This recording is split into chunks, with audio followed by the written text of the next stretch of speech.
इस्लाम अपने अलग कारणों से एक्सपोज हो चुका है, ईसाइयत अपने अलग कारणों से एक्सपोज हो चुकी है और अमेरिका टैरिफ वार के चलते या टैरिफ टेररिज्म के चलते अलग तरह से एक्सपोज हो चुका है। भारत के साथ 4 दिन भी खड़ा नहीं हो सकता युद्ध के लिए। अब तो मुझे लगता है थोड़े दिनों में हमें अगला गुरुकुल एक कराची में और अगला लाहौर में बनाना पड़ेगा। सनातन का गौरव काल है और सनातन का मूल भारत की गुरु शिष्य परंपरा, हमारी वो संस्कृति, हमारे वो संस्कार, वो हमारी विरासत जो करोड़ों वर्ष पहले हमारे ऋषियों ने हमें दी। दुनिया का कैलेंडर 2025 सालों में सिमट जाता है।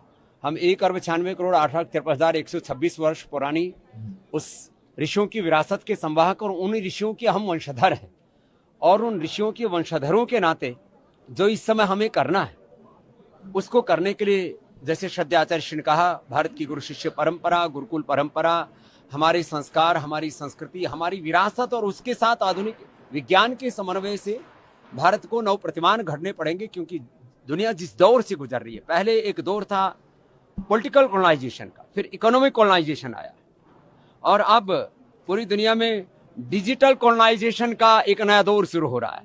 और इन सब के बीच में सनातन जो शाश्वत है, उस सनातन के शाश्वत मूल्यों को लेकर के पूरी दुनिया एक बहुत बड़ी अपेक्षा रखती है भारत से।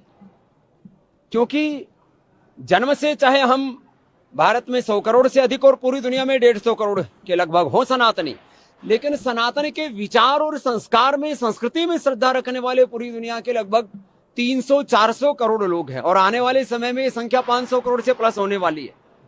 इस्लाम अपने अलग कारणों से एक्सपोज हो चुका है, ईसाइयत अपने अलग कारणों से एक्सपोज हो चुकी है और अमेरिका टैरिफ वार के चलते या टैरिफ टेररिज्म के चलते अलग तरह से एक्सपोज हो चुका है।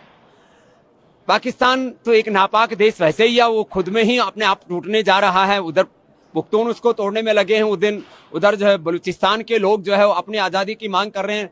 पीओके में हालात और खराब हैं, तो खुद ही टूटा पड़ा है। वो भारत से लड़ने का सामर्थ्य ही कहाँ रखता है। भारत के साथ 4 दिन भी खड़ा नहीं हो सकता युद्ध के लिए। अब तो मुझे लगता है थोड़े दिनों में हमें अगला गुरुकुल एक कराची में और अगला लाहौर में बनाना पड़ेगा और वहीं से हमारी गुरुकुलीय संस्कृति प्रारंभ हुई थी महर्षि दयानंद ने और वहीं से ये अभियान अब वापस चलेगा। तो 3 गुरुकुल पूज्य आचार्य जी यहाँ बनाएंगे, हम अगला गुरुकुल कराची और लाहौर में बनाएंगे। एक है हमारा लोकतांत्रिक संविधान, हम भारत के लोकतांत्रिक संविधान में पूर्ण आस्था रखते हैं, लेकिन अपने सनातन वैदिक संविधान को भी बराबर का गौरव देते हैं। इसलिए हमारे यहाँ पर कोई संघर्ष नहीं है। एक तरफ हमारा वेद धर्म सर्वोपरि है, सनातन धर्म सर्वोपरि है, तो दूसरी तरफ राष्ट्र धर्म भी सर्वोपरि है। इसको लेकर के कोई संशय नहीं है।